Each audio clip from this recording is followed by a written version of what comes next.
শুভ সকাল। আজ ভার্টিক্যাল উপর ওঠার নিয়মটা কি করতে হয় আমি দেখিয়ে দিচ্ছি। প্রথমে এই যে হাত হ্যান্ড করলেন, পাটাই দেখুন এইভাবে ধরলেন, পাটায় ব্যালেন্স আপ আপ।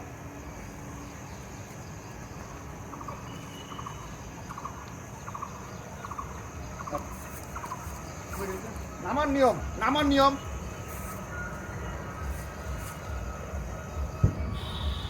হল করতে পারেন, হল করতে পারেন।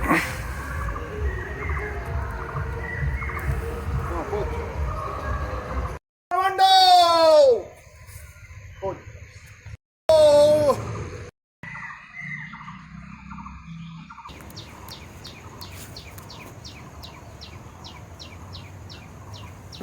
ভালো থাকুন, সুস্থ থাকুন।